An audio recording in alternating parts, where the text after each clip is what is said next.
continue. America is listening to Fox News.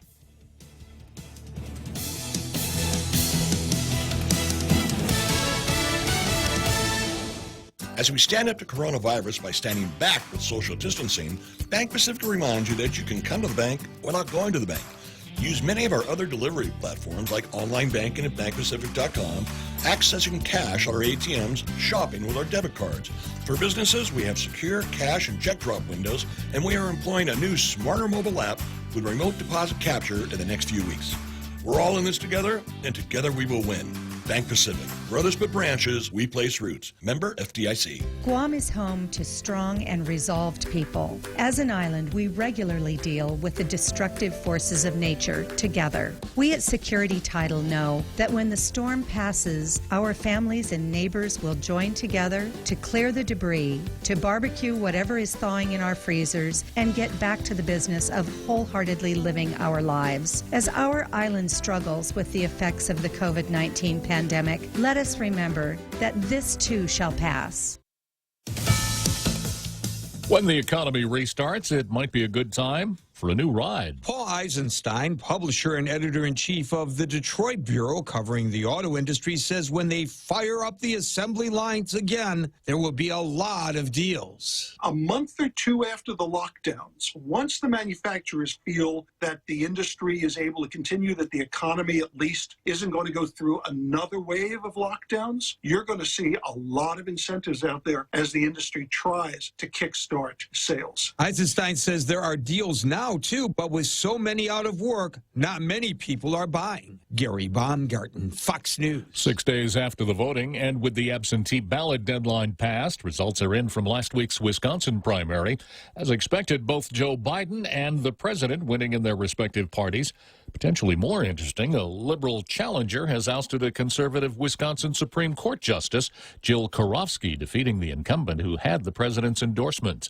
Federal agents say they've arrested an online drug dealer for plotting to take out a competitor. An FBI affidavit says William Bergamy ran a drug business on the dark web, selling oxycodone and other narcotics without prescriptions. During a detention hearing Monday, an FBI agent testified that the Maryland man got his supply from a pharmacist in Nebraska, and the two thought they would see a boom in business if they bombed a competing pharmacy. The agent saying a search of Bergamy's home turned up 8 loaded weapons, and text messages showed he made a list of materials needed to bomb the rival pharmacy. The judge deciding to keep Bergamy locked up pending trial. Bergamy's public defender argued for his release, saying the 32-year-old is all talk and jails pose a greater risk for spreading the coronavirus. Steve Rappaport, Fox News. After Monday's 328-point loss in the Dow Jones Industrial Average, Dow futures are trading more than 400 points higher. I'm Jack Callahan. This is Fox News.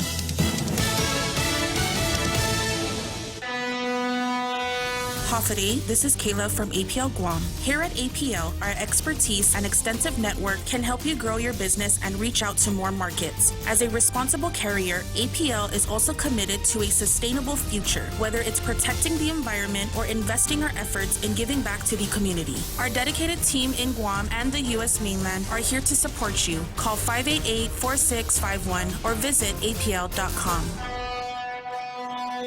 Social distancing math. Tossie is infected with COVID-19. She still goes out because she and her friends think it doesn't affect them. Tossie infects 3 friends. Each one infects 3 more. In 30 days, 244 people are infected, including someone's Nana. Most recover, but Nana dies. Reduce your social contact. If you only infect 1 person, in 30 days, the virus spreads to only 4 people. Stay home, stop the spread, save lives. If you've ever struggled for breath, you know what a scary experience it is. Whether you have asthma, emphysema, COPD, lung cancer, or another respiratory illness, the right medical treatment makes all the difference. GRMC's Pulmonology Clinic has the latest technology and respiratory equipment, staffed by world-class pulmonologists.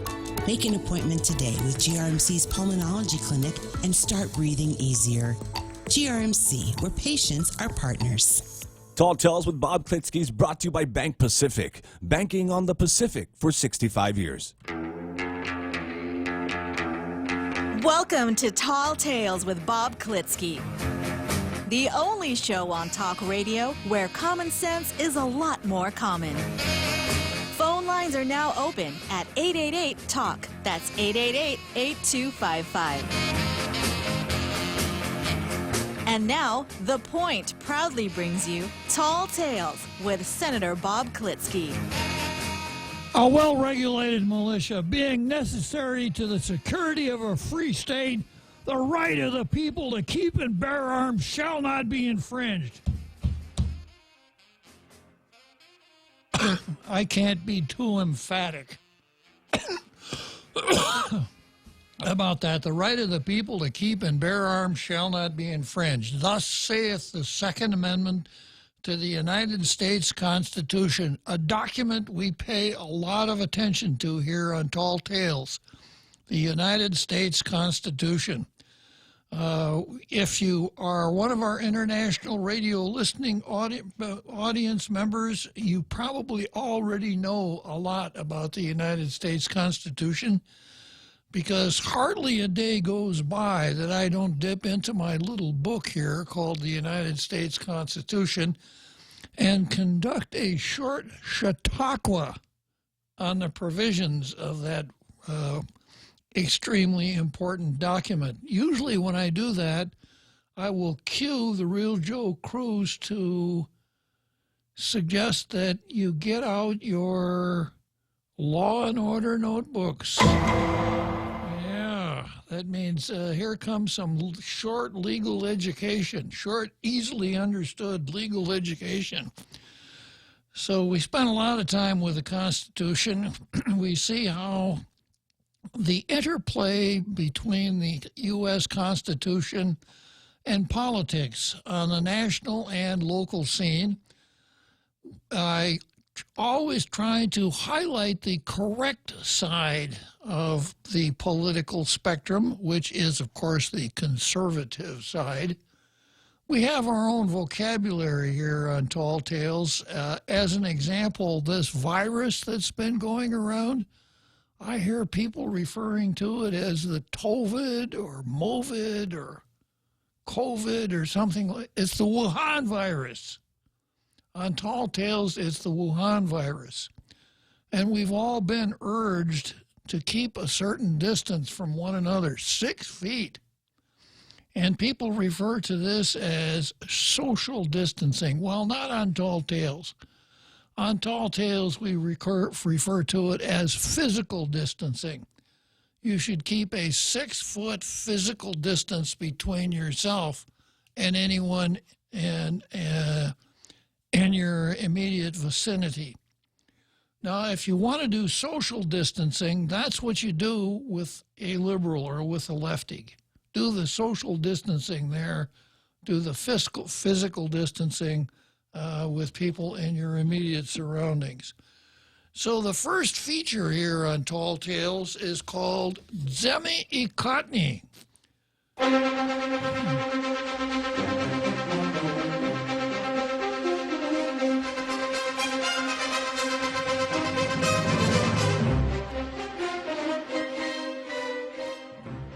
The intro to Zemi Ikotni is strangely similar to the intro to Meet the Press on Sunday mornings. Now, there's one distinction between Meet the Press on Tall Tales, and by the way, Zemi Ikotni is my backward play on words that translates to Meet the Press. There's one important difference between Meet the Press here on Tall Tales and the one that airs on NBC on Sunday. This one's better. Okay, so on Meet the Press, I take a look at the editorial pages of our 2 local newspapers. I will analyze, dissect, autopsy, whatever you want to say, each editorial, looking for mistakes. And when I find a mistake in English literature, as you were English usage or English grammar, I pounce on it with great glee and make it known to all and sundry. I also look for factual errors and for a editorial theory that doesn't pass muster with the extremely high Tall Tales standard. Having done that, then I compare the editorials one with the other and award the better of the two, the coveted Blue Star. Here's my blue pencil. The coveted Blue Star. And as I've remarked on previous occasions, careers are made and broken depending on who gets the Blue Star on a particular day. Now, the Daily News has made my job a whole lot less judgmental than it was at one time, because the Daily News almost never runs a local editorial. They run boilerplate from USA Today and from Gannett News Service. Had nothing to do with Guam except in the most remote sense. That does not get them even a ticket into the ballpark for the Blue Star. So I almost always wind up with no competition for the Post. However, the Blue Star is never awarded by default. Even though the Daily News doesn't leave the starting gate, if the Post editorial doesn't pack a certain amount of gear, it won't get the Blue Star. So here we are today. This is what the Daily News is offering. Mental illness is epidemic within, now the print says COVID pandemic, but as per the real vocabulary here on Tall Tales, I have to read that mental illness is epidemic within the Wuhan virus. And this is Benjamin F. Miller, special to USA Today. So I don't need to spend any more time on this.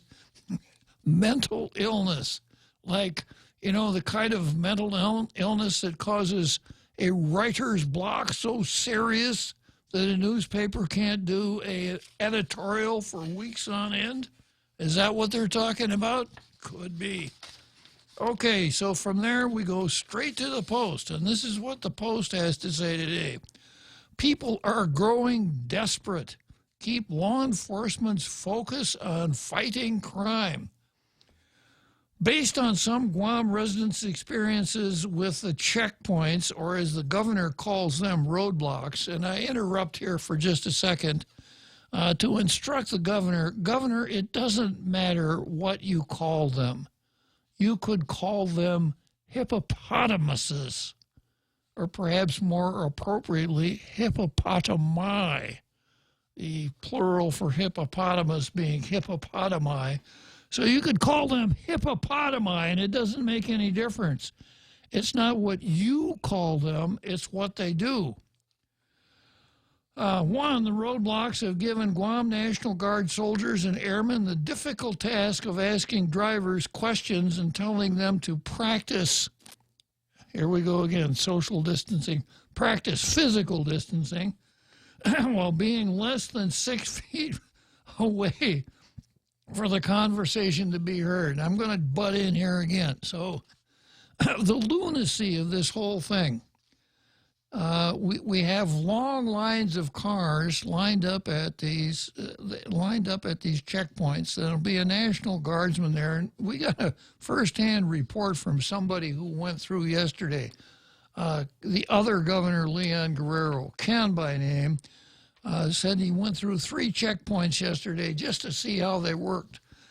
And he said, so you're in line, you finally pull up to the Guardsman, you roll down your window, and of course, you've been inside the car breathing, etc. And we know that the Wuhan virus can be transferred, I guess transmitted is okay. Yeah, can be transmitted in extremely small droplets emanating from your nose and the air that you exhale. So you roll down your window in your air-conditioned car, the air flows out of the window right into the Guardsman's face. And the Guardsman, in order to be able to talk to you, has got to be much closer than 6 feet away. He can't be 6 feet away and hollering at you through your open window. And then Ken also enlightened us by telling us that he asked each of the Guardsmen that he dealt with as he went through the checkpoints, have you been tested for the Wuhan virus? And the answer was no.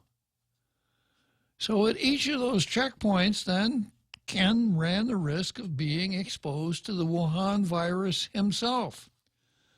And because of the closeness of the contact, a guardsman who does not have Wuhan virus when he starts his gig, being exposed to all those drivers and attempting to talk to them at close range, may very well wind up with it by the time he's done. And of course, we know that the Wuhan virus is asymptomatic for a long period for many people that contract it. So that guardsman who was out there interdicting the Wuhan virus at what is supposed to be a Wuhan virus checkpoint may actually be communicating that Wuhan virus to others. So rather than having Wuhan virus checkpoints, what we have is Wuhan virus distribution centers. That's a possibility. Okay, on day one, motorists were given glossy flyers. And there you go again. According to Ken, each of the guardsmen had a stack of Wuhan, of these flyers in his hand that he'd been hanging on to, and we don't know, coughing, sneezing, whatever. And then he gives that to the driver of the car. On day one, motorists were given glossy flyers with information that, among other things, suggest people greet each other using the shake-a sign rather than a handshake or a hug. Many residents didn't need to be handed a glossy flyer to know this. You know, unless you were living under a rock down at Telefofo Falls, you know, don't shake hands anymore. Don't anymore. Everybody knows that already. They already know this, and as many residents have pointed out, the physical handoff of the flyers could contribute to the spread of the virus. We understand the governor wants to impose additional measures to stop the spread of Wuhan virus, but a more rational plan is called for. Anything, you know, just not doing it all would be a whole lot more rational than what we're doing.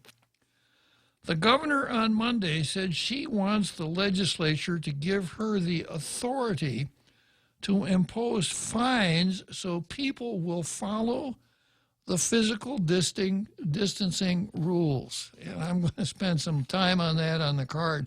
It's plainly putting the cart, not the cart before the horse, I guess putting the cart, trying to hook up the cart to the horse after the horse had left the barn. A classic case of ready, fire, aim.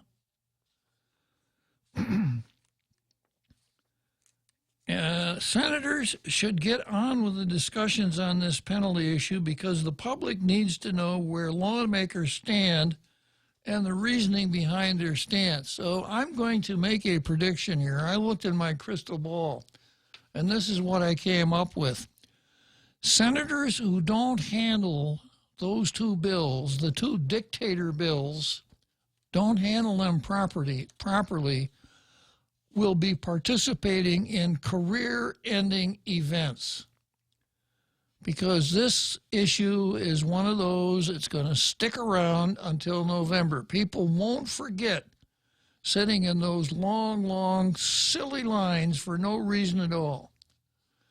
The governor is lucky that she'll have two more years for people to forget about what she did. But senators who come out on the wrong side of the dictator bills will pay a heavy price for supporting those bills as they are introduced, or Bill 335 as substituted. Senators should, senators tell senators. This is addressing the senators themselves. Senators, tell the public what you think. Well, that's, if I were if I were in court and I heard opposing counsel say to the witness, "Tell the public what you think," I'd say, "Objection, Your Honor, assuming a fact, not an evidence." In other words, assuming that senators think. Senators, tell the public what you think and how and why your perspectives are that way. In other words, explain yourself. That's what senators do. Senators communicate with their constituents by the bills that they introduce. They give their constituents a chance to judge them by how they react to the bills that come to the floor of the legislature. Going back to the editorial, from a reasonable view of the, quote, roadblocks, of how the roadblocks have been implemented, clearly people are questioning whether this is a wise use of our National Guard, airmen, and soldiers' time. Our airmen and soldiers are unnecessarily exposed to the heat and possibly the virus, besides being subjected to the ire of drivers who need to go to work or head home from work. Yeah, talk about a thankless job. You know, to stand out there and say, "Sir, I have to educate you about the Wuhan virus. I know all about the Wuhan virus. Get the hell out of my way. I'm in a hurry." "I'm sorry, sir, but I have to give you this educational lecture, and then I have to give you this. Would you get out of the way?" "Sir, I'm only doing my job." Yeah, it's just not a good, not the kind of an atmosphere that you want to put a soldier in, that's for sure.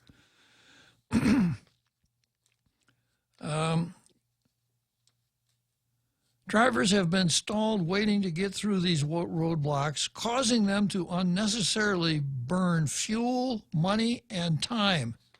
If airmen and soldiers are going to be activated, they should be mobilized to augment the police's peacekeeping tasks.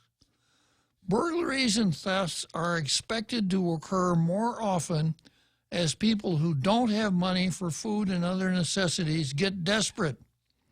38,000 workers either lost their jobs or got reduced pay. The presence of Guam Guard troops around the neighborhoods late at night to the early hours of morning might be a better use of resources than handing out leaflets or telling people to practice physical distancing. Guardsmen helping out with patrols will free up police officers' time to conduct investigations and arrest suspected criminals. An offshoot of this pandemic has been fear, and this fear isn't limited to getting afflicted with Wuhan virus. Some in the community are becoming increasingly worried about their safety at home while doing errands, as financial desperation emboldens people to rob, steal, and cause injury to others. We need more peacekeeping efforts and patrols. What we don't need is the recitation of information that everybody already knows, and a local government continuing to do the same thing, expecting different results. Yeah, I have a name for what the governor is doing with these checkpoints. The name is the governor. Governor, you have created a gigantic set of cluster fumbles. That's what you've done. And the only way to get out of it is to stop doing it. You're not interdicting the spread of the disease. You're just angering everybody and burning up a lot of gas. You know, talk about, hey, where are the environmental wackos, by the way? The environmental wackos ought to be out there with signs saying, stop burning gas and putting more carbon dioxide into the atmosphere. Where is Sabina Paris and what's her name? Her last name is Titano. What's her first name again? Real Joe Cruz. Marcia. Yeah. Marcia. Yeah. Marcia Titano. Correct. Kelly Titano. There you go. Yeah. That's it. Yeah. Why aren't those environmental wackos out there, raising hell because we're putting so much carbon dioxide into the atmosphere? And not very consistent, are they? Okay. So from there, we go to the card. And I've got one big item on the card that's actually left over from yesterday. It's Lou versus consistency. I'm going to come to that right after the break. But before I launch into the card, I'm going to have a chat with a regular caller who's just another Joe. The Extra Point with Jerry Roberts of Guam Training. Hi, I'm Jerry Roberts, and every day on The Ray Gibson Show, I get to comment on the incredibly diverse, fun, challenging, sometimes frustrating, often exciting, but always interesting world of work. I hope you'll be there with us. You can find daily transcripts of The Extra Point at guamtraining.com. Tune in every weekday morning at 7:20 for The Extra Point with Jerry Roberts, brought to you by Guahan Insurance Services and First Hawaiian Bank on 93.3 The Point. Everyone has a busy schedule these days, and sometimes we forget to schedule our routine dental checkup and cleaning. Don't neglect your dental health. Schedule one today with Dr. Robert Yang and his Smile Team, conveniently located at the East West Business Center on Marine Drive, Upper Tumon. Call us today at 647-8702 or 3. Again, that's 647-8702 or 647-8703. We make smiles happen. Tall Tales is brought to you by Horizon Properties. Call 646-7616 or 777-7792. You can also visit them at horizonpropertiesguam.com. Welcome back to Tall Tales with Bob Klitzkie, Guam's single voice of reason. Call now, 888-TALK. That's 888-8255. Okay, so here we are back from our short break, and before I launch into the card, I'm going to entertain a fixture on Tall Tales known as Another Joe. Now this, for you newcomers, this is not the real Joe Cruz. This is a gentleman named Another Joe. Good afternoon, Another Joe. Uncle Bob, you're asking what happened to all the environmentalists. I would stop short of teasing them, calling them something funny. Stop short of teasing them? That's my job, Another Joe. That's what Tall Tales is all about. And I leave it to you. That's what I'm trying to say. Okay.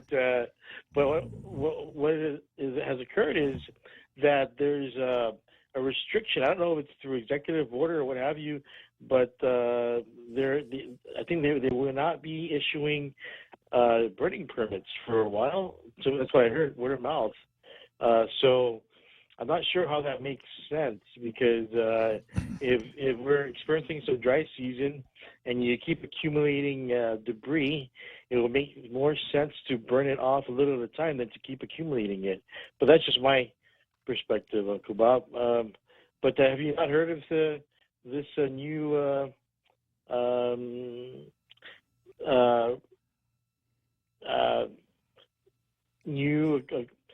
anti-burning initiative? Is that what you're trying to say? I'm trying to say something. I don't know what. Yeah. Well, Senator Kelly Titano had a bill that would ban all outdoor burning. And when it got to the floor of the legislature, there was one of those palm to the forehead moments when people realized, gee, if we did this, we can't barbecue. So Senator Kelly Titano asked permission to withdraw her bill, so it went nowhere. Because, you can't tell folks here on Guam that they cannot barbecue. I'm going to tell you a little story, another Joe, okay? Okay. In 1906, there was a really serious earthquake in San Francisco, the San Francisco earthquake. And it destroyed a lot of San Francisco, but then it also started some really bad fires and burned a lot of buildings in San Francisco. Now, this is a little-known fact. But there was a community of Chamorros living in San Francisco in 1906. And you know what they did when the town started to burn? What? They barbecued. Ooh, that doesn't sound too appealing. I think in the context you meant that personally is what you're referring to. And you meant is this I cringe a little bit if that's what the meaning was. My elders, I'm familiar with our elders having traveled to California, but Uncle Bob, there was initiatives in the 30s, putting people to work, finding ways to keep. Some of the slogans were every man with chicken in the pot or some kind of soup in the pot. When was this? Real Joe Cruz?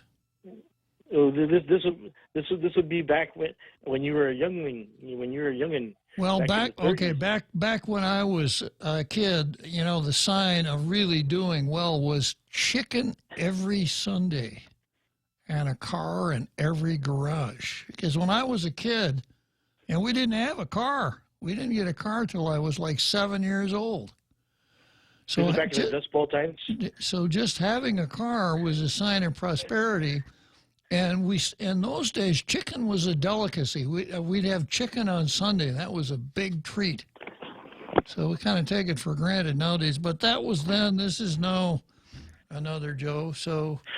Well, what I'm suggesting is, I think that might be the solution, Uncle Bob. That might be a good idea. The nationwide, maybe even worldwide, say, hey. Part of the solution to treatment for coronavirus would be a karamunok. Every man has a karamunok in the pot at home, and live off of that until your symptoms are relieved or no more. Well, it's a good idea, but I think when it comes to curative powers, Kadunpika has more curative powers than Kadunmanuk. Yeah. Okay, Uncle Bob. Thanks for your time. Appreciate it. Okay, thanks for calling another Joe. And then let's see, I've got next caller is Martinez. Martinez, okay. Good afternoon, Martinez. Bob? Hello? Sir, yes. This is Martinez. Oh, Martinez. Martinez. Not Martinez, Martinez. Yes. Okay. $340. All right. Sent her Lee's bill to give us all $400. Uh-huh. She's saying, isn't she doing the same thing as the CARES thing, where she's saying if you your income tax, if you filed taxes last year, you get it? Do we have to delink in order for her to do that? Is that a violation of the Organic Act because she's written the bill that way? Well, I think she can. For want of a better word, relate the payment to the income tax without interfering with the income tax law. There's the only problem I would see would be a privacy dimension, because no one is supposed to be able to see your income tax papers except you. So if the statute said you have to sign a waiver in order to tie that payment to your income tax, I think it would probably be okay. However, I don't see it having any legs, because that's our own money, whereas the other one comes from Washington. Right, but we don't have to link to do it, because Congress did the same thing of CARES. I just mentioned that because Ken Leon called up your show last Wednesday and said, oh, no, it's a violation of the Organic Act. We have to link to get your opinion. It's just like this morning on the Ray show. He goes, the federal income tax came after World War II, and we all know it came with the 16th Amendment, the early 1900s. But another thing, Could I stop you on the income tax for a second, Yeah. Martinez? Income tax came during the Civil War. That was an Abraham Lincoln invention to pay for the Federal Civil income War. tax? Yes. Okay, then my point is it came way before the end of World War II, like you said. Absolutely. But Yeah. another thing, you know the protest you had yesterday, and your picture was in the Post. There weren't too many. But I don't know who's the president of Guam Citizens for Public Accountability. We all know that Ken Leon-Gro's the spokesman. Yeah. But he told the PDN a while back that he had 40 of his members get 2,200 signatures in 2 days. And he told one of your competitors, about a year and a half ago on the talk show, that he's got a council of 30 people. So why couldn't he bring down maybe 16, 17 people yesterday if he's got 40 people? Do you have any idea? I really don't know, Martinez. You know who the president of the group is? I don't. Yeah, because I wonder, does he really have a group or is it a one-man show? That's all I got to say, Bob, okay? I'm listening to your show. Thank you. Okay, Martinez, good talking to you. And let's see, I've got R. Carl on one and Les Hommes de France on line 3. Good afternoon, Frenchie. Oh, I am ahead of Carl. You are ahead of Carl, yeah. I apologize to Carl then. All right. Well, before I forget, a chicken in every pot is actually a formula that was cooked, if I can say, by Henry IV of France, who is the king who finished the religious wars. So besides that, I was mildly between entertained and irritated this morning watching our senators trying to make sense of their madness. So you had two senators, Regine Biscotti and our own version of Slow Joe, which is St. Augustine, who were basically backpedaling on being sponsors of the Amendment 334-35, and with very spurious argumentation. And basically, Regine Biscotti was trying to drown the fish in the water by putting a bunch of amendments that had no rhymes or reason.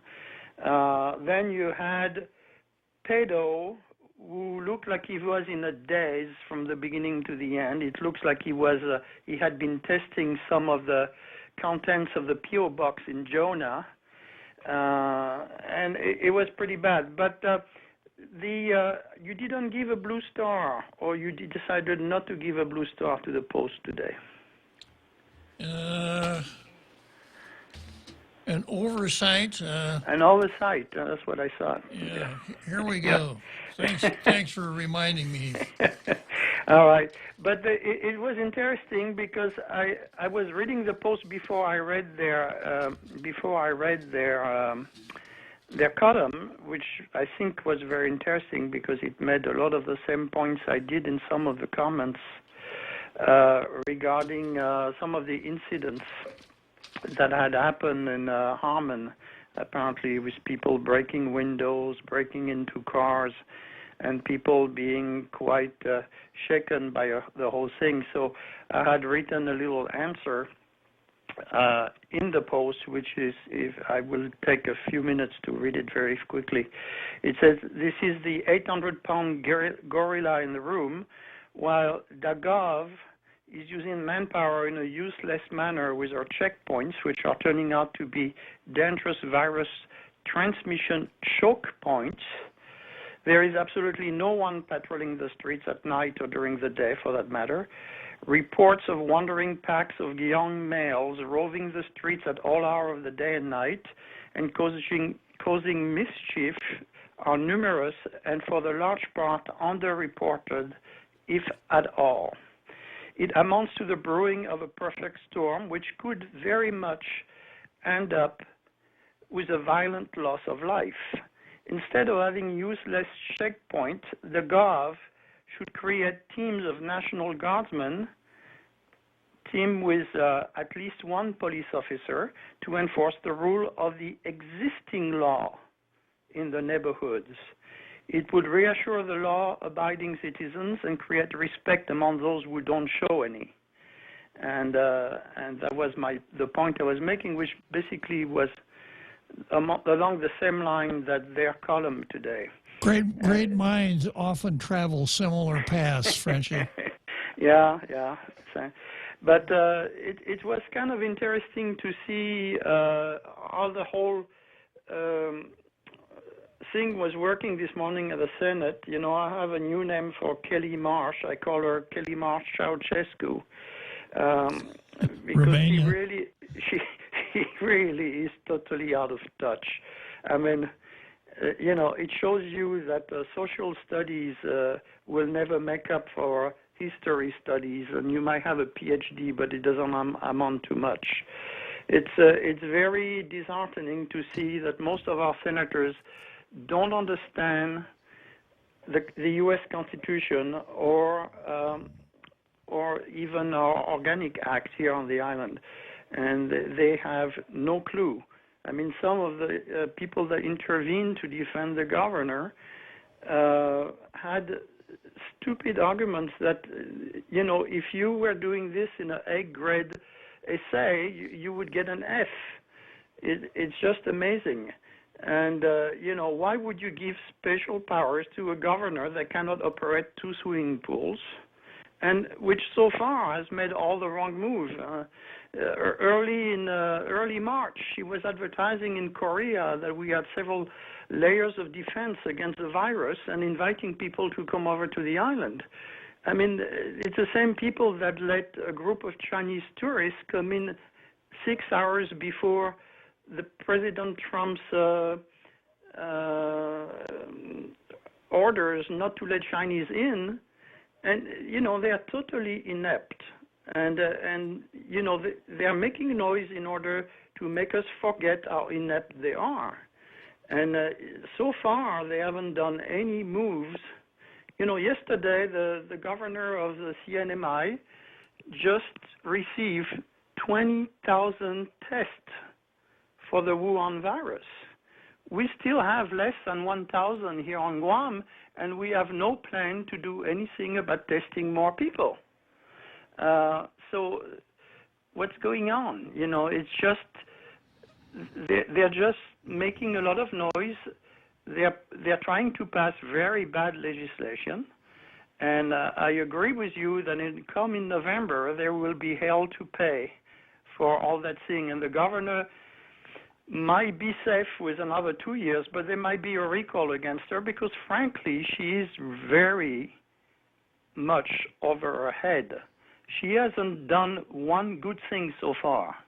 You know, she thinks by communicating is what she needs to do. So she makes press releases, but there is nothing behind it. It's an empty shell. And unfortunately, this is the leaders we have elected a year and a half ago, and we have to live with it. But that should be a great lesson for people to do their homework a little better before they go to vote. You know, Frenchie, there's an old saying that people usually get the kind of government they deserve. Yeah. I don't know what we could have possibly done to deserve this. But. Well, we let Aperon stay in power for 30 years, so maybe that is God's retribution to Guam. True enough. So, yeah, it's the same treatment that the Egyptians got, you know.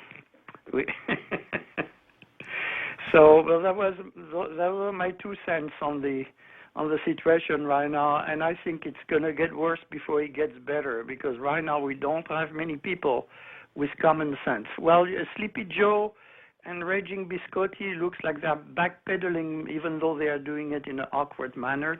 I think they finally understood that people were getting PO'd by those silly legislations, but the other ones are just digging their heels in.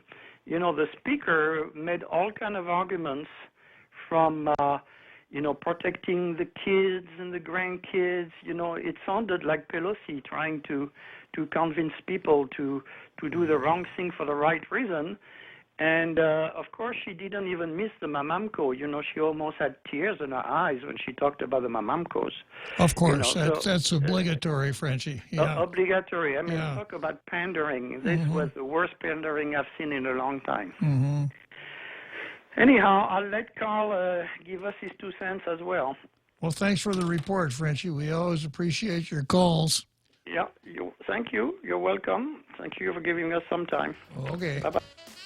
Okay, so our Carl, I'll get to you right after the break. Rarnim. Paraus utsia rerewesemwer COVID-19 ika coronavirus. Förriwisom kosap nafeten.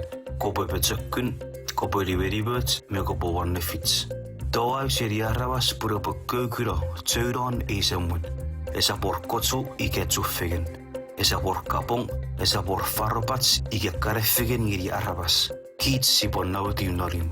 Arapara betsökkyder iris. Anna fava sösö, teiso, me ammogo kiobogo viannim. Paryn faitavin.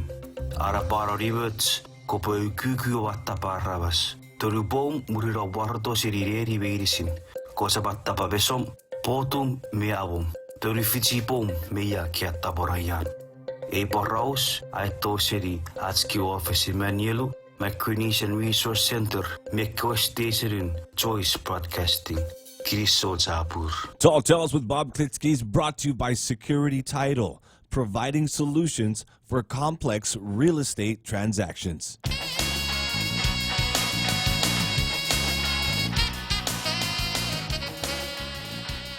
So here we are back on Tall Tales. Short break. I just took a peek at Facebook, and Tom Mendiola, an occasional visitor. He used to be regular, but he's been occasional lately. But he hasn't forgotten, because here's Tom Mendiola's post. My right to watch Tall Tales shall not be infringed. Good call. I think that's in the Constitution somewhere. I'm going to take a look for it during the big halftime show. Okay, we've got our Carl on the line. Good afternoon, our Carl. Hey, good afternoon, Bob. Yeah, it's really, despite the situation, it's really encouraging and heartening to me to see many people exercising their First Amendment rights to criticize bad laws. I'm for obeying laws once they're passed. We're law-abiding citizens. But the reason why freedom of speech, freedom of the press, peaceful assembly, and all those things were passed was to criticize. One of the primary reasons was to criticize bad laws. So maybe they could be reversed, or, we can have an influence on the... I think the founders had Governor Lou Leon Guerrero in mind when they created the First Amendment. Yeah, and elected officials like her with that mindset, I'd like to just comment on a couple of things. Just talking about the long lines behind the roadblock, it's kind of hard to really relate to, but if, the best way to relate to it, I think, is in individual stories. I spoke to a friend of mine today who's an elderly lady. She's about 90, and she lives in Jigo with a husband who is blind, and she needed to go do something down in Agana at the Bank of Guam. So she was driving down to Bank of Guam, and she hit this roadblock next to Lucky Supplies. And she waited and waited and waited and waited in line, and finally she gave up, and she went back home. So that's the real-world consequence of these things. The unintended consequences is citizens being frustrated in trying to get essential things done, and what she had to go do was, to her, essential. I think, Carl, I don't think that's an unintended consequence. I think that is the intended consequence. My suspicion is that no one ever told Lou that by putting up these checkpoints, you would decrease mobility to the point that it would have any effect at all on the communication of the virus amongst the people. But I think that she thought, you know, if I make it hard enough for people to get in their car and go anywhere, they'll just say, oh, the heck with it. I'm not going to go anywhere at all. So in the case of the checkpoints, it's not what the checkpoints accomplish. They don't accomplish anything, and that's the point. Yeah, I think you have a point. I think that it might be accomplishing its intended purpose. But the fact that the lines are so long shows that people are, you know, there's a lot of essential workers in those lines. And I've seen comments from many people on my Facebook page going to their jobs. These are essential. They're considered essential workers, and they're forced to sit in their hot cars if they don't have aircon for quite a long time, sometimes repeatedly. So, you know, those are the intended or unintended consequences. I went out today. Normally I only go out once a day. I go to the store and just to get out, and so I won't go totally insane. And, you have a right to remain silent. Anything you say can and will be used against you. Yeah, you know, on this idea of essential workers, I saw something from Monty McDowell. I think it was yesterday. Monty runs Advanced Management, which is a very labor-intensive company. They do all kinds of cleaning, janitorial work, etc. And he points out that when his workers are sitting there in their company trucks idling, they're on the clock. So it's bad enough that the government raised the minimum wage, raised the GRT, and now you probably, a lot of companies are probably paying workers a couple dollars worth of pay every day for sitting around in line with their cars running.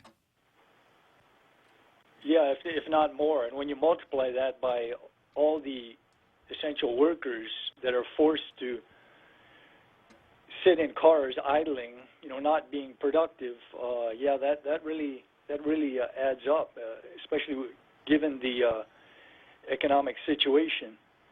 So I went out today.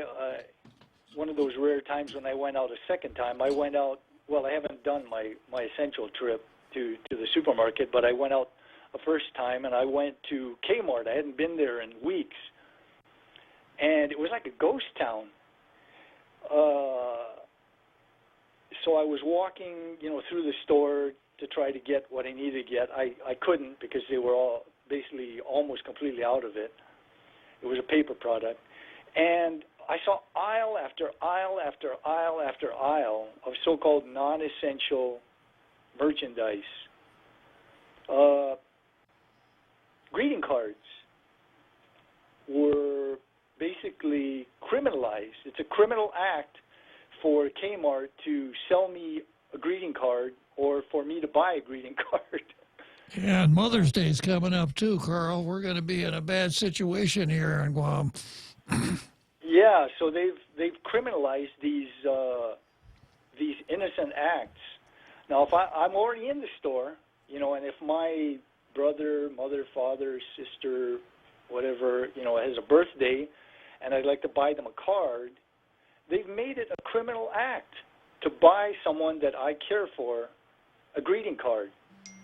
And there's just, you know, that's just one case, you know, and how do legislators have the right to decide what is essential to us, thousands and thousands of ordinary citizens? You know, I just don't agree.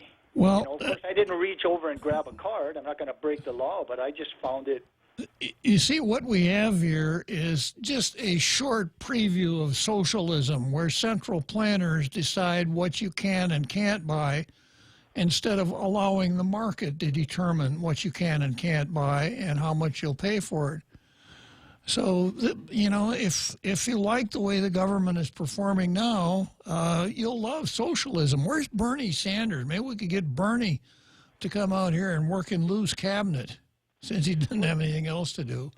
one of the silver linings in this is I believe that we're periodically being given a kind of preview or what will happen. I would say can happen, but I believe it would happen if we separate from the United States and from, more essentially, the protections of our priceless personal freedoms under the Constitution. I believe they're unintentionally giving us a preview of what would happen when total power is concentrated in the hands of a few. And let's say some legislators get offended by a certain talk show host who is saying some kind of mean things about the laws they're passing. I would feel very uncomfortable with what would happen. I don't say what can happen. I say what would happen. I don't need a new necktie, Carl. I know what you're Yeah, exactly. So we're being given a preview of what can happen, what would happen under certain circumstances. There's a mindset that loves power, and even in the states, there's certain governors have really taken to this added power they've been given. One governor I've heard of has actually instituted an edict, a law that says that people can only walk one direction down the sidewalk. If they want to walk down the other direction, they've got to cross over and go to the other sidewalk.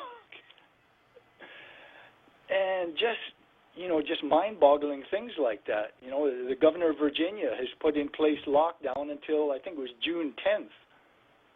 Why not month to month? I don't understand why the necessity of jumping out 2 or 3 months in the future, But there's a mindset that loves power and loves the exercise of power over people. Carl, power is the crack cocaine of politics. I agree.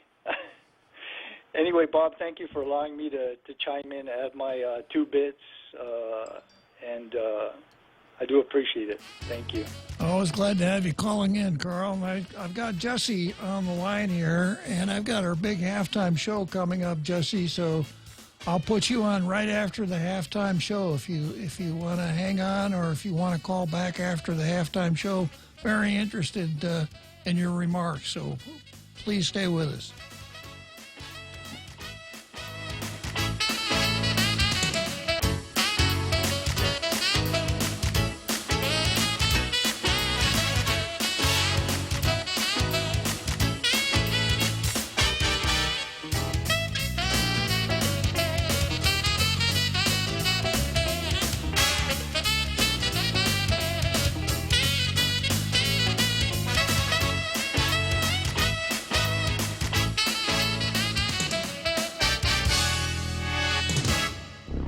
The Point is KUSG, Hagåtña, Guam, 93.3 FM and 104.3 HD3. More missiles from the north. I'm Jack Callahan, Fox News. North Korea launching a fusillade of missiles early Tuesday, firing several suspected cruise missiles into the sea off its eastern coastline. Then, according to a South Korean defense official, North Korean fighter jets fired surface-to-air missiles into the sea as well. The launch is coming on the eve of what would be the 108th birthday of the country's founder, Kim Il-sung. North Korea's current leader, Kim Jong-un, is his grandson. As the world nears 2 million infections from the coronavirus, Dr. Anthony Fauci of the National Institutes of Health says this is what he is always worried about. When people have asked me years ago, every time, what is your worst nightmare?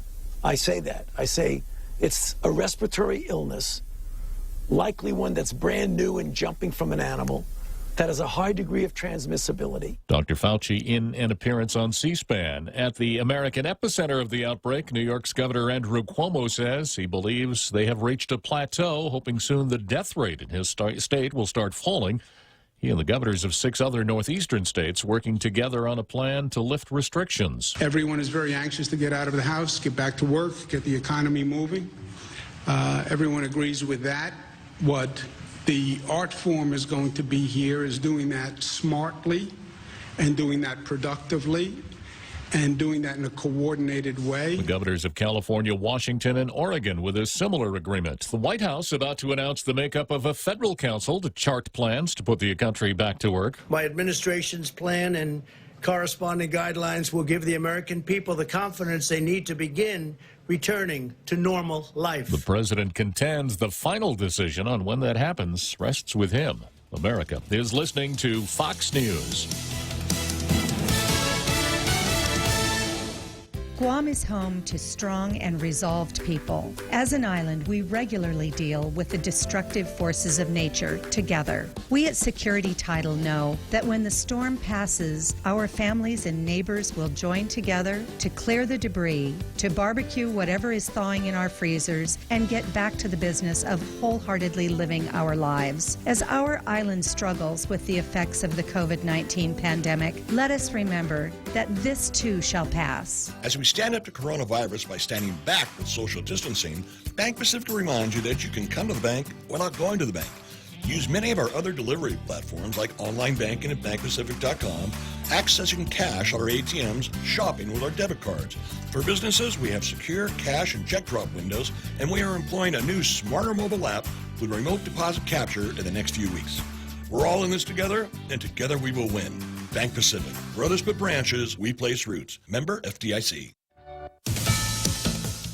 The Democrats' presumptive presidential nominee has picked up the endorsement of his last primary challenger. A joint appearance during an online live stream brought together the top two Democratic delegate winners. We've got to make Trump a one-term president, and we need you in the White House. So I will do all that I can to see that happens, Joe. Vermont Senator Bernie Sanders endorsed former Vice President Joe Biden, a major step in unifying the Democratic Party after a crowded and sometimes contentious primary season. Biden and Sanders said they are forming several task forces to work on policy agreements on issues like health care, the economy, climate change, and immigration. Jared Halpern, Fox News. Biden and President Trump, the primary winners in last week's Wisconsin primary. Those results delayed 6 days to allow for an extended absentee ballot deadline. A conservative state Supreme Court justice in Wisconsin losing to liberal candidate Jill Karofsky. Severe spring weather leaving 30 people dead in the wake of tornadoes Sunday from Louisiana to South Carolina. In Mississippi, a family is alive because their safe room lived up to its name. All that's left of Andrew Phillips' house in Moss, southeast of Jackson, is a small room with walls built from concrete blocks. He'd been using it as a closet, but as the twister was bearing down on the rural home Sunday afternoon, Phillips, his wife, and two young children ages 2 years and 6 months huddled up in the concrete room. It was that quick action that likely saved their lives. In fact, none of them were injured. Turns out the family had been living in the house only a few weeks. Phillips says the safe room was one of the reasons they purchased it. Tom Rigotti, Fox News. Spring not yet for a big swath of the nation's midsection. A freeze warning posted overnight from northern Texas to central Ohio. Asian stock markets closing Tuesday higher. Dow futures are ahead nearly 300 points. I'm Jack Callahan. This is Fox News. GRMC's Neuroscience and Neurology Department treats a wide spectrum of disorders associated with the nervous system, spine, and brain. Some of the more common disorders include seizures, epilepsy, dementia, sleep disorders, migraine, and stroke, which is one of the leading causes of death on Guam. GRMC's neuroscience team is equipped with the latest technology and the finest neurological doctors. To make an appointment, contact GRMC Specialty Clinics at 645-5500. Cocoa Coffee Company mugs are now here. Show pride for your island as you enjoy your delicious Circle K coffee. Each generously sized 16-ounce mug is etched with Guam-inspired images like Chief Gadao, Serena, Two Lovers, and many more. The Cocoa Coffee Company mug collection is available for a limited time only, so don't miss out. Get yours today and collect them all. Exclusively available at Circle K locations. A portion of the proceeds go toward the Cocoa Bird Recovery Program. Tall Tales with Bob Klitzkie is brought to you by Bank Pacific. Banking on the Pacific for 65 years.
So here we are, that wonderful halftime show that we have every day at 1700. The marching bands, the cheerleaders, the drill teams, etc.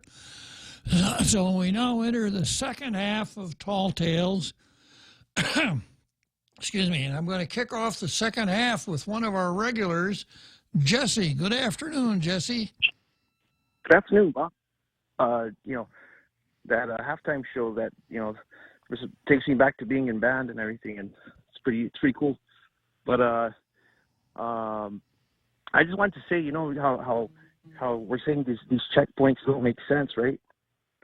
And it brings me back to when I was standing at, I think it was the Fest Pack line. We were standing in line to get into the stadium, and it's going to reach a maximum capacity. There's a limit of how many people can go in there. And we were thinking, oh, what if we don't make it in, and they tell us all, when we get to the front, they're like, okay, we reached capacity. So I was asking the guy in front of me, they should let somebody come around and tell us how far along they are. And then he goes, oh, it makes too much sense, though.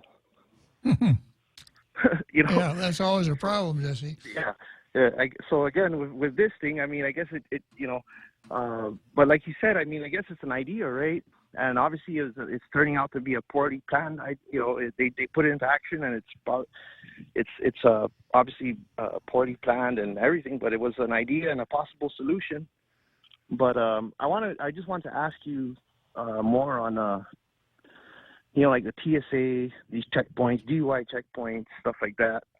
How is that how is that allowed? Do those things violate our constitution rights? Because if I go to a DUI checkpoint, let's say I've never drank alcohol in my life, and now I'm asked to step out of my car, take this sobriety test, and also going to the airport. I've never committed a crime or talked to terrorists or whatever, and then I'm made to take off my shoes and all this stuff and do a body scan and everything, and and I'm supposed to be an American. So I'm just wondering, how does that relate in terms to national emergencies?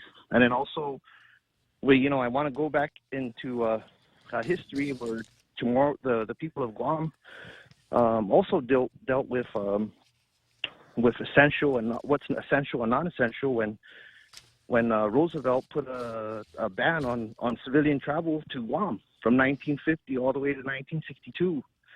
Actually, it was earlier than that, Jesse. It was actually 1941.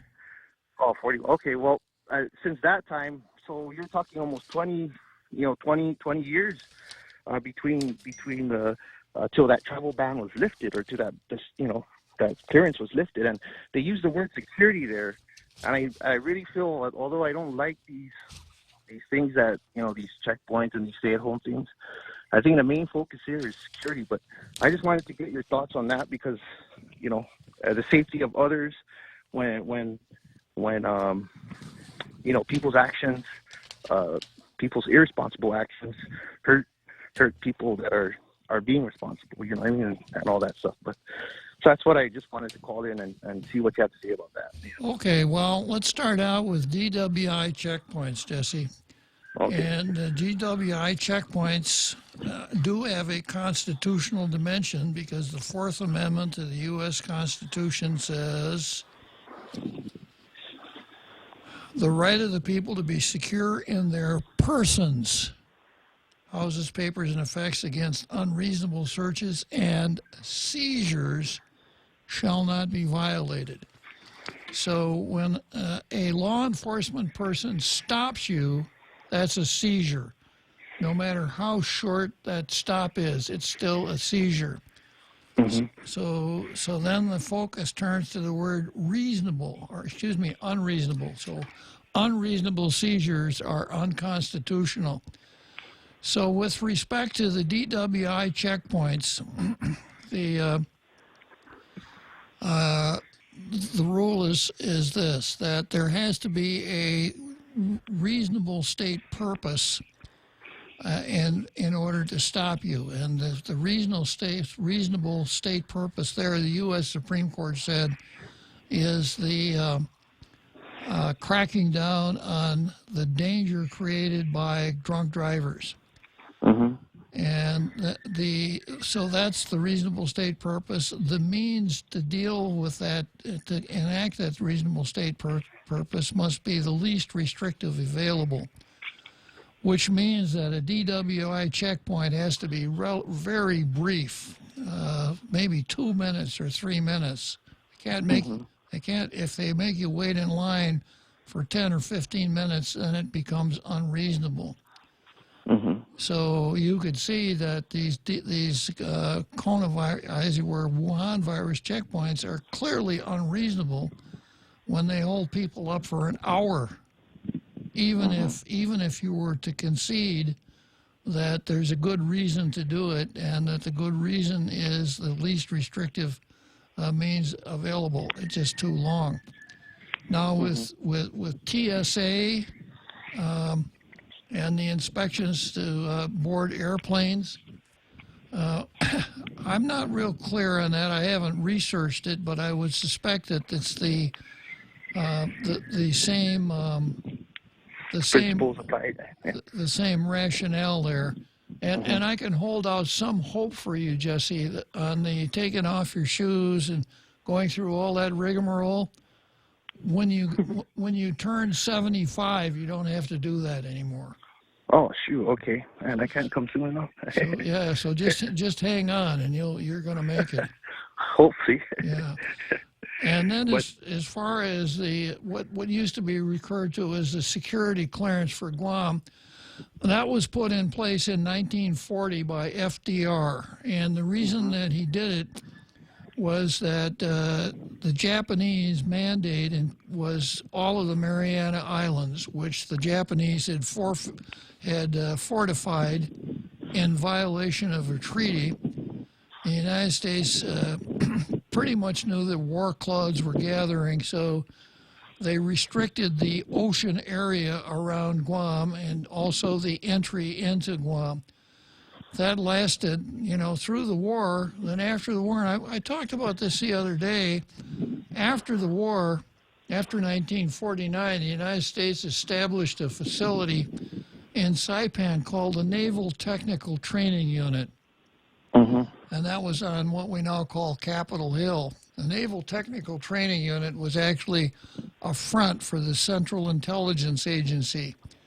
Right. And the purpose of that whole operation was to train Chinese, nationalist Chinese, for the reinvasion of the Chinese mainland. So when that was in operation, you couldn't go to the northern half of Saipan. And in order to restrict entry into Saipan, the thinking was, we'll just leave that security clearance rule in place. It really didn't need it for Guam, but that was good cover for Saipan. The Naval Technical Training Unit closed down in 1962. So the reason for the security clearance was over. It was pretty easy for Jack Kennedy to do away with it. Right. Yeah. So it's just, it's just interesting though throughout history. I mean, I guess we're just gonna have to deal with when certain emergencies, arise, and you have to hope that people don't use it as a way to be a king or queen, or in our case on Guam, a queen. And like Trump said today, I mean, there's this whole thing about he's saying he has total power over the states, and he can decide. And he said he's gonna do some send out some papers or letters on that. So interested to see what they come up with there. So I just want to see how this all plays out in the quote emergency security of the people that are Well, there are a couple of takeaways. One is that the various constitutional rights are not absolute, and for a compelling state interest, using the least restrictive means to achieve that interest, there can be an impact on these constitutional rights, but it would be a slight one. Right. And the other takeaway is this, that, and I've mentioned this before, if you ask the question, can emergency create power? The answer is certainly yes. And then the flip side of that is, well, then does power tend to create emergency? And the answer to that is unfortunately yes. So we have to be on guard against tyranny in times like this, Jesse. Right. And I think AG Barr was also asked. Department of Justice was actually asking to I guess do away with some parts of the Constitution. I'm not sure where that was, but they were saying something about no trials or something like that. Well, the Justice Department took a position that would basically moot out the writ of habeas corpus without actually coming out and saying that. Right. Okay. Well, that's all I wanted to just call in and talk to you about today, and see how you feel about those things, or what. Okay, Jesse. So okay, take care. Thanks for calling. Yeah, I see a post here from Pierre. Restrictions of travel to and from Guam by FDR is not as bad as the detention of Japanese, German, and Italian Americans in concentration camps, but still egregious. By the way, he was a Democrat, so he was able to get away with it. Now, let's go back to the Japanese, Germans, and Italians. Now, the rule is this. During wartime, an enemy alien can be interned. No probable cause, no trial, no nothing. An enemy alien can be interned. So when it came to Japanese that were not American citizens, that was in accordance with the rule of international law. And if you do a little research, you'll find out that Germans and Italians were also interned during World War II. Now, as far as the Germans and Italians were concerned, some of it was a little bit sloppy, and some of the Germans and Italians were actually American citizens. With respect to the Japanese, there was no beating around the bush. The Japanese that were born in the United States, citizens by birth, were interned during the time of President Roosevelt. And the Supreme Court case, Kobayashi versus the United States, that upheld that internment has never been overruled. So it's really a bad decision. Of course, I've never been that enamored with the Supreme Court anyhow. If you're a regular listener to Tall Tales, things like that should not surprise one. And then finally, Frenchie makes the absolute right connection, pointing out that, well, Roosevelt was a Democrat, and that's kind of what they do, isn't it? Yeah. Okay, so back to the card.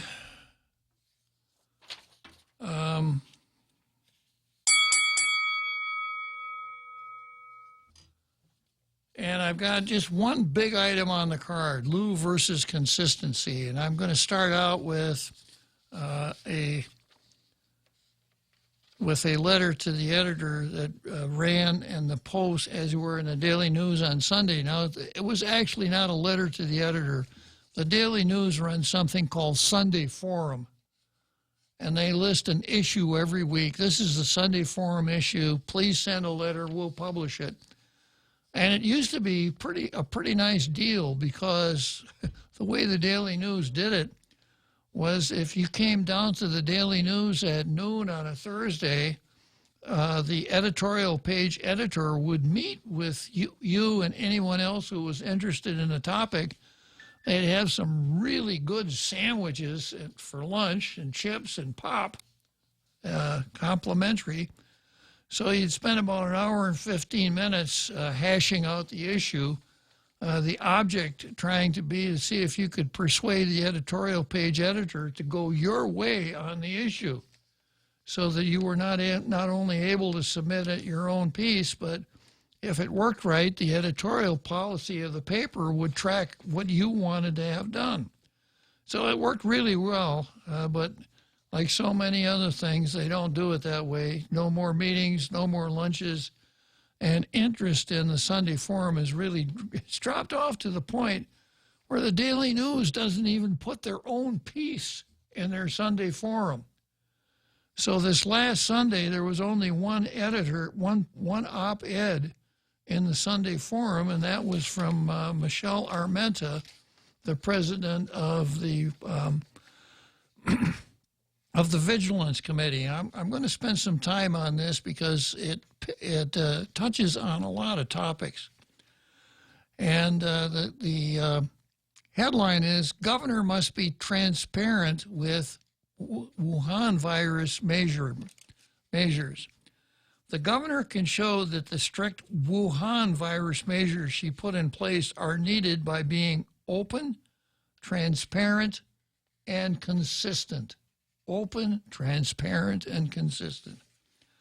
When photos of a poker table surrounded by more than a score of people packed shoulder to shoulder appeared in social and traditional media outlets, staffers from the governor's office and the governor's driver were identified.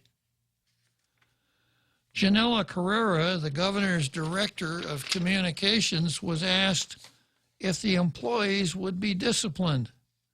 Carrera's response: "We don't comment on personnel matters." Well, no, we don't comment. Now, I have to butt in here for a second. When you have a government agency, there are no robots running that government agency. We don't shave apes and put them to work in the government agency. We don't bring aliens from outer space in to run the government agencies. The government agencies are run by only one class of beings. You know what that is, Real Joe Cruz? What class, sir? Human beings.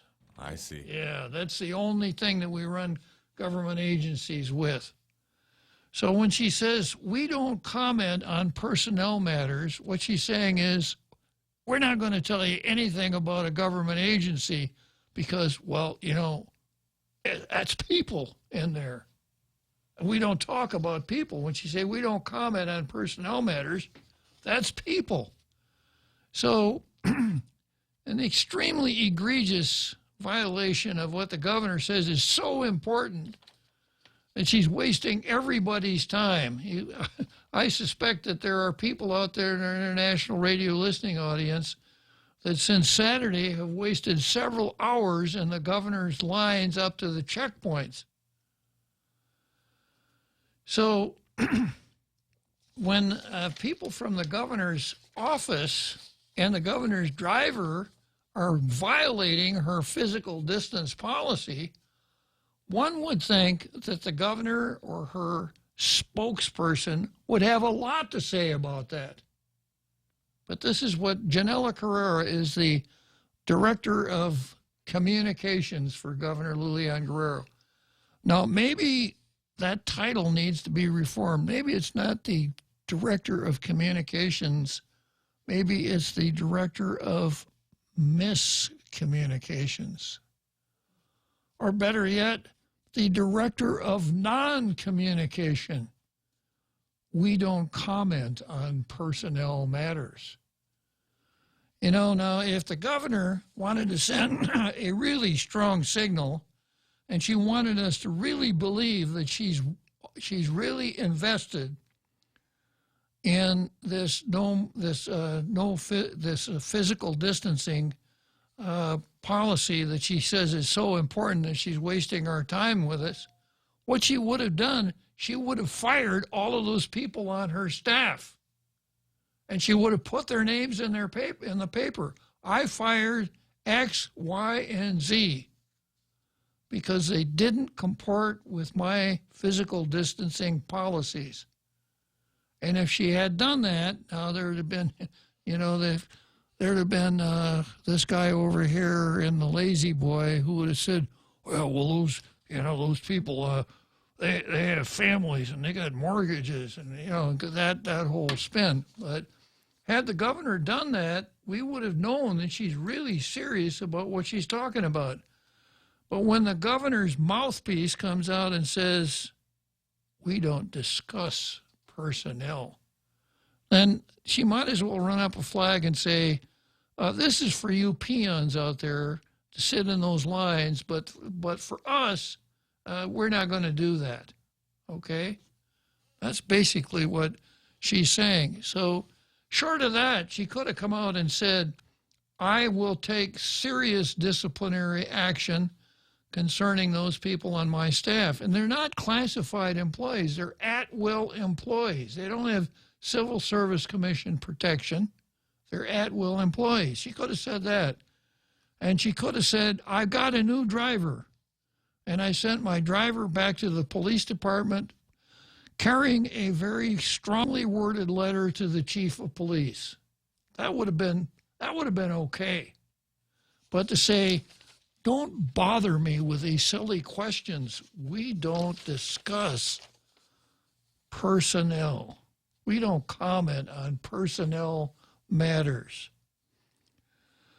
The governor exhorts us all to stay home while cranking out executive orders that impinge upon our liberty. But for her own driver and staffers, no openness, no transparency. One of the governor's first initiatives in dealing with the Wuhan virus was to gut the open government law. Now, at a time when an abundance of federal money will flow through GovGuam, every board or commission, after providing only token public notices, can meet anywhere in executive session and take whatever action lies within its power, possibly evading public discovery for weeks. In other words, any board or commission, in fact, they don't even need to meet. In her second crack at it, she said that they can meet virtually.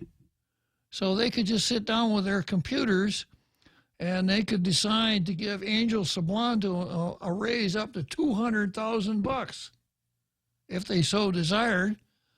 Get the papers prepared, get them signed, get them on file, and that's it. And we wouldn't find out about it for weeks, if even then. Now, the governor left the provision in the law that says that any action that a board or commission takes is supposed to be reported to her and to the speaker and also to the public auditor. But, of course, if we don't know when they're meeting, we won't know to check the public auditor's website. And then she took the penalty provision out of the law, so even if the commission doesn't do that, there's no risk, there's no punishment. There's no downside risk. So with all the federal money flowing through here, places like Gita, places like Gura, you know, she's just opened it up to potential for great abuse. And even if that weren't the case, you know, we have a right to know what our government is doing. And we shouldn't have to go through jump through a lot of hoops to find out what it is that the government's doing.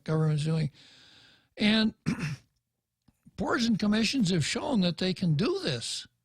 The Election Commission has met. The CCU has met. I saw a notice in the paper for a GITA meeting. The legislature has shown that they can meet. It's just not a big deal. They push the desks a little farther apart, and they wear masks, so it's even harder than usual to understand what it is that they're talking about. So this is all, there's no reason behind this at all. And when a public official does something for which there's no reason, the public becomes suspicious. So it's time for the seventh inning stretch, and James, we're going to come right back from Wrigley Field, seventh inning stretch, to take your call. Family Finance has been serving the people of Guam since 1959, and they'll continue to be there for you in the years to come. Whether you're looking to get a personal loan for that summer vacation or paying off those long overdue bills, Family Finance has got you covered. Apply for a personal loan from $1,000 up to $3,600 by calling Family Finance in Agutya at 475-4545, Upper Tumon at 647-5626, or in Dededo, 633-4473. Family Finance, serving the people of Guam since 1959. The Extra Point with Jerry Roberts of Guam Training. Hi, I'm Jerry Roberts, and every day on The Ray Gibson Show, I get to comment on the incredibly diverse, fun, challenging, sometimes frustrating, often exciting, but always interesting world of work. I hope you'll be there with us. You can find daily transcripts of The Extra Point at GuamTraining.com. Tune in every weekday morning at 7:20 for The Extra Point with Jerry Roberts, brought to you by Guahan Insurance Services and First Hawaiian Bank on 93.3 The Point. Tall Tales with Bob Klitzkie is brought to you by Horizon Properties. Check them out and give them a call, 646-7616 or 777-7792. You can visit them at horizonpropertiesguam.com.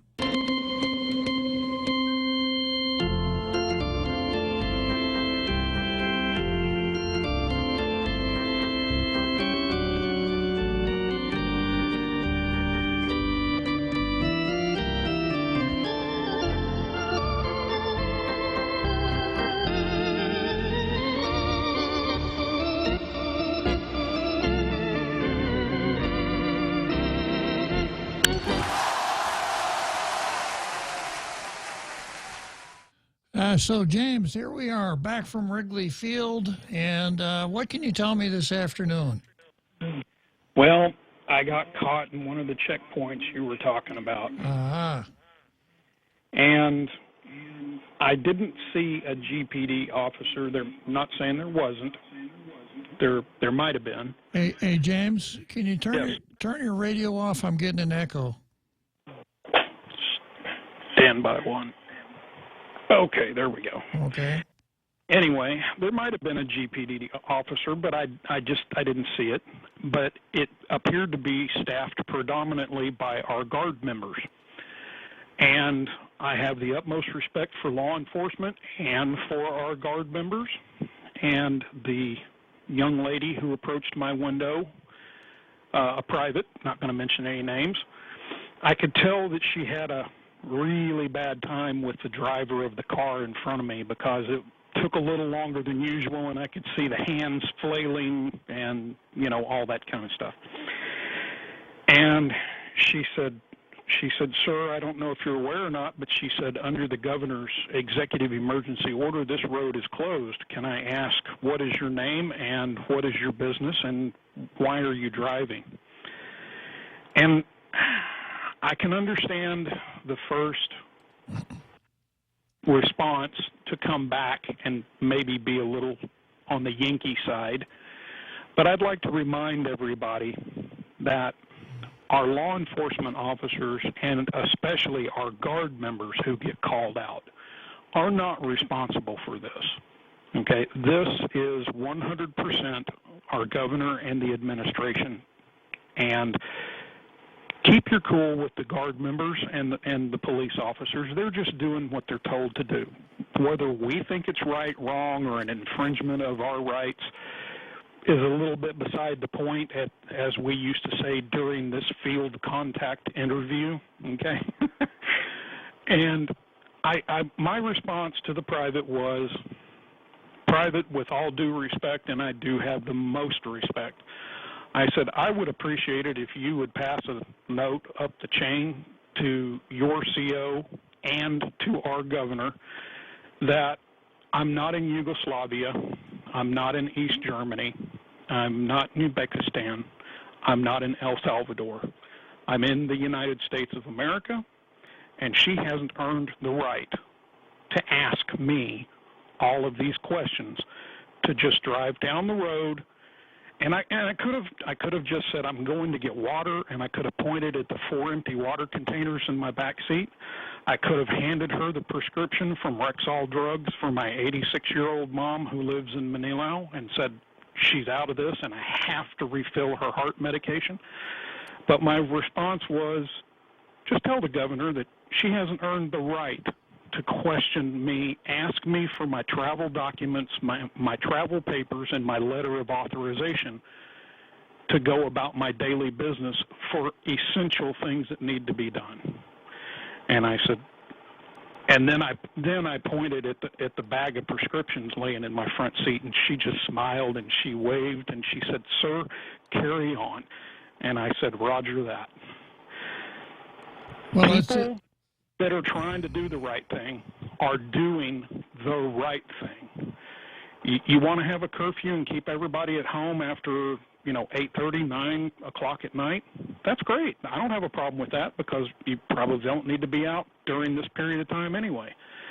They'd be much better off served to drive through the neighborhoods looking for the carports that are all lit up with 20-odd people underneath the carport that are burning the barbecue and drinking beer together. Agreed. Instead of stopping traffic with our National Guard. Okay, I can walk out my front door anytime after dark. I can walk out my back door anytime after dark, and I hear the laughing, the talking. I can smell the barbecuing, and I can look to the right, and I can look to the left, and I can see out my back door at any particular night of the week. I can see 3 or 4 different residences that are lit up out there underneath the carport. I can walk out the front door, and I can see 3 or 4 more. They would be better served actually trying to take care of the people that are not acting responsibly instead of trying to force their tyrannical will on those who are really out during the day trying to take care of essential business is my point to this call. Good point, James. And I also like the point that you make that the guardsman is perhaps in some sense as much a victim as we are. Anybody who's ever worn the uniform has probably had the occasion to have to carry out an order that didn't make a whole lot of sense, but you got to do it anyhow. Ours is not to reason why. Ours is to do or die. That is correct, sir. Yes. Well, so when you get stopped by the guards, folks, when you get stopped by the police, be nice to them because they're just following their orders, whether it makes sense or not. If you want to send a complaint to the governor's office, do it in a very respectful way, just like I told the private. I said, you can tell your CO that retired, and then I'm going to put in here so-and-so said that, and they can contact me if they want to. And I said, you can pass that on to the governor too. That's how you make a complaint. Very good. And also you call tall tales, James, so that you can broadcast your feelings to the entire international radio listening audience, correct? Yes, sir. You bet. Because I know as I was sitting there in the line, I could tell the vehicles that she wasn't having issues with, like the 5 or 6 that were in front of me, and I could tell the vehicles that she was having problems with because the drivers are, their hands are up in the air and you can see their facial expressions in the mirrors, and and I would venture to say that she's probably on that particular afternoon, she probably had a problem with about 90% of the people that she was approaching their window, asking them, did they know that the governor's executive order, they weren't supposed to be driving on this road. This road is closed. Mm-hmm. And a lot of people were just, I could tell they were giving her a hard time. Sure. But it's not her fault. She's just following her orders, and every one of our guard members and every one of our police officers, most of them are, I would venture to say, most of them are saying, oh my God, we've been activated to do this? Yeah. What a waste. Right. So it's not their fault. And I understand that, but a lot of folks don't understand that. Okay, well, thanks for calling in and clarifying that for us, James. Yeah, roger that. Thank you. Okay. And coming back for another ride on the Ferris wheel, we have another Joe. Uncle Bob, what else is there to do but ride in the Ferris wheel? We're all cooped up at home. Yeah, that'll be the next thing, that they'll put a checkpoint at the gate into the Ferris wheel, and they won't let you ride on the Ferris wheel unless you get a ticket from Governor Lou. Oh, my God. Rationing. So, Uncle Bob, what was it? You say you missed some points, Uncle Bob. It's when he says jump, you say how high. When he says run, you say how fast, right? That's right. Except that when you get older, Uncle Bob, the body don't do what you want it to do. Some broken parts, right? Some parts tend to wear a little bit more than others. Another Joe, yeah.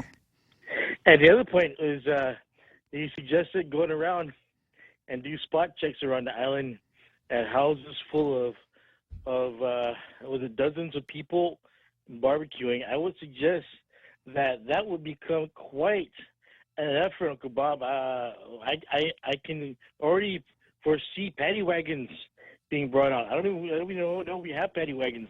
Or maybe the school buses would have to suffice, right? You know what would happen if the government decided that they would do that, cruise the neighborhoods and try to find people that are partying? What would happen is that a lot of people would buy poker tables and pretend to be playing poker and hope to convince the guard members that they're from the governor's office, and that way they could escape. There you have it. And then we'll say, we cannot discuss personnel matters. Exactly.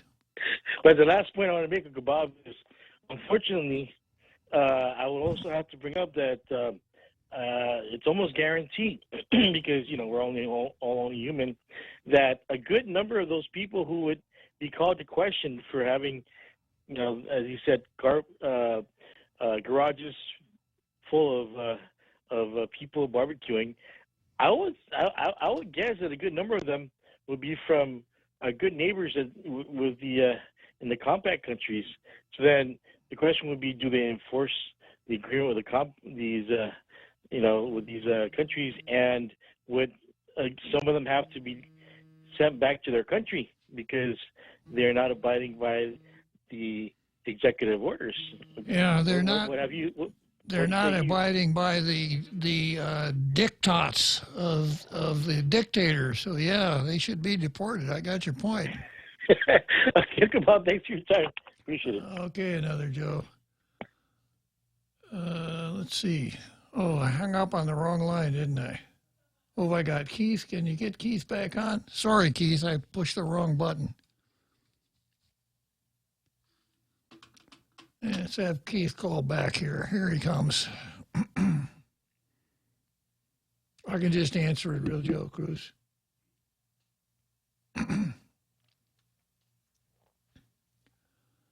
Hey, Keith, sorry I hung up on you by mistake. No worries, no worries. I got a question for you. I am a scientist. I am not a lawyer. A scientist? Yes. Wow. Yes. Okay. I'm a geologist by trade. All right. 25 years in the field. All right. I'm not a lawyer, and I'm wondering, is there any merit, substance, basis to file a class action civil rights, civil liberties lawsuit against the governor? Well, my analysis is that anybody who spent an hour in one of those lines would be able to petition the court for a temporary restraining order and an injunction. Now, whether you could join that with a civil rights claim depends on whether or not the person that is stopping you has conditional immunity. I don't think you couldn't assert government liability against the government of Guam, because the only way you can assert liability against the government of Guam is through the Government Claims Act, not through a 1983 civil rights action. Okay. It was just a thought. Yeah, but I think it's worth doing. I think it would be worthwhile to have someone file suit to get an injunction, and I suspect that you could recover attorney's fees on that. You probably couldn't make any money off of it, but it would be a nice undertaking. You get a dozen guys to chip in and hire a lawyer to do it. In fact, if you can find 11 other guys, I'll be the 12th. How's that? Very good, very good. Well, I'm not sure how to put my info out there, but I certainly would be willing to, start such an endeavor. Last item is, with the clothing store shut down and Kmart having, cordoned off its housewares and its clothing departments and sporting goods on, where are the governor's minions getting their brown shirts? Good question. Well, maybe they're Italians, and instead of brown shirts, they're looking for black shirts. Ah, okay. Well, they're easier to find. Yeah, black is easier to find than brown. Okay, you take it easy, Bob. Thanks Hang in there. Thanks for calling, Keith. All right. I had another call, too, didn't I, Real Joe Cruz? Or did that drop off? No. Okay. Okay, so I'm going to go back to this op-ed piece here by Michelle Armenta. One of the governor's first initiatives in dealing with the Wuhan virus was to gut the open government law.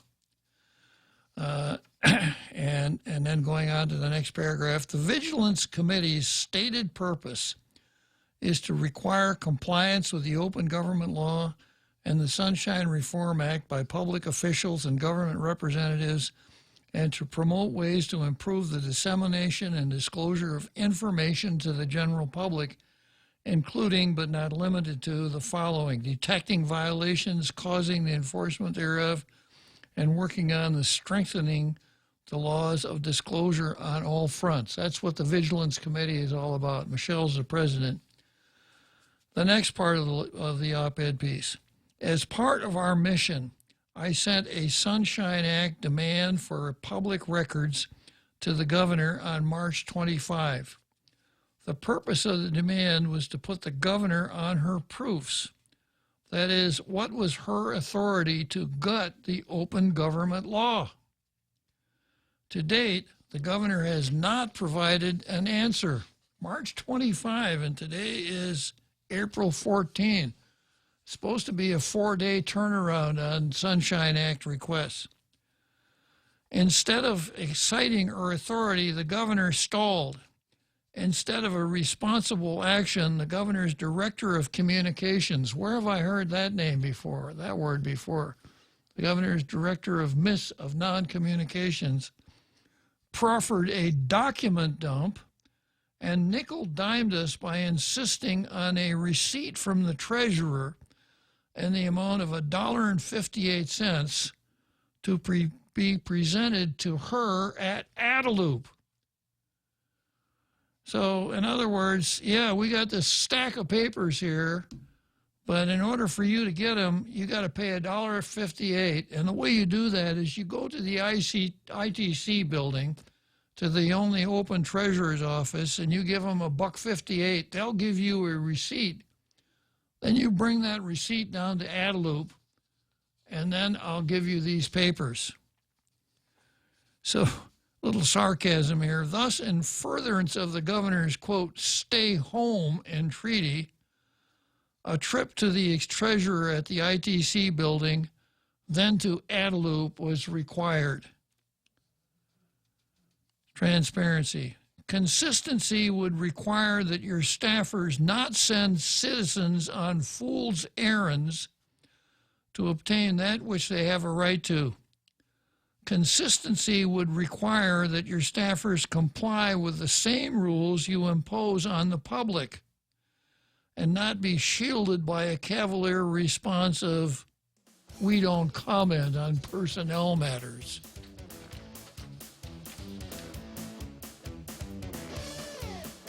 Wow, nice smile. So perfect and all. Thanks. I owe it all to Dr. Robert Yang and his smile team. They do wonders for a healthy, happy mouth. Got teeth? Don't wait until they hurt. Schedule your routine checkup and cleaning with Dr. Yang and his smile team. Suite 119 in the East West Business Center, Upper Tumon. Call 647-8702 or 3. The best thing that happened to teeth since toothpaste. Dr. Yang and his smile team. They make smiles happen. GRMC's cardiology department treats most complex heart problems. In our catheterization lab, cardiologists use imaging equipment to treat clogged arteries that can cause heart attacks or heart failure. We perform balloon angioplasty, stenting, and other life-saving cardiac procedures. If you suffer from a heart condition, have your provider refer you to GRMC's cardiology clinic at 645-5500. GRMC, where patients are partners. Talk Tales with Bob Klitzkie is brought to you by Bank Pacific. Banking on the Pacific for 65 years.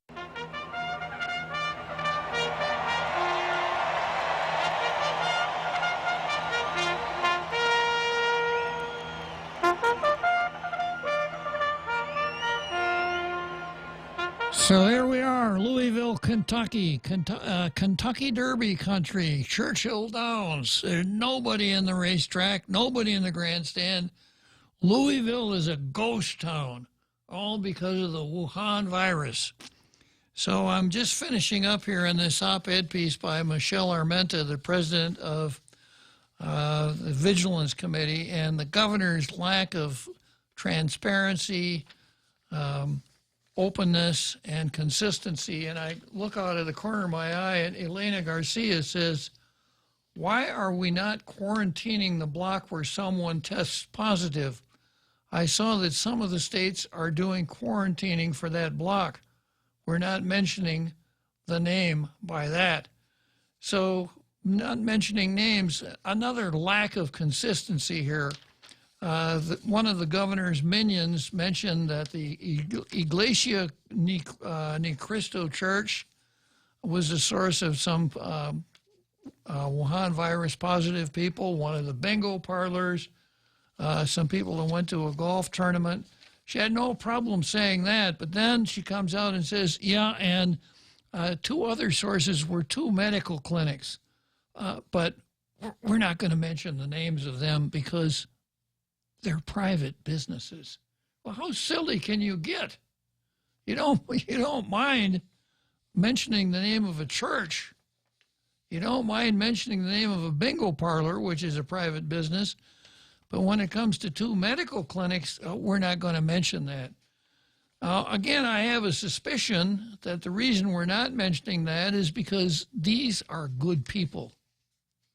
The people in these medical clinics are like friends of the governor. So we don't want to embarrass them. So rather than, again, being consistent and saying these two medical clinics are where people who came down and tested positive came from, so that people who visited that clinics could say, well, I wonder if I'm okay, maybe I need to get tested, etc. That's how you contain this virus.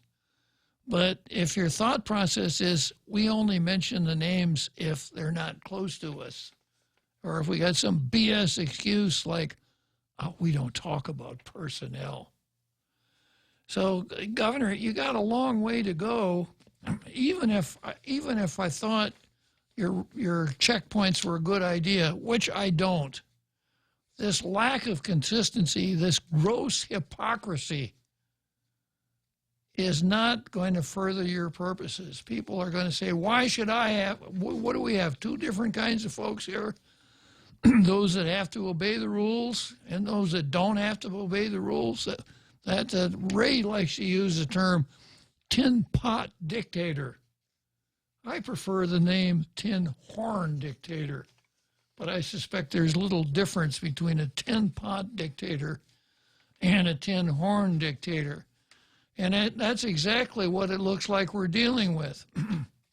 If you're on the governor's staff or the governor's driver, you can not only participate in these activities that violate the governor's stay-home order, you can publish it to social media.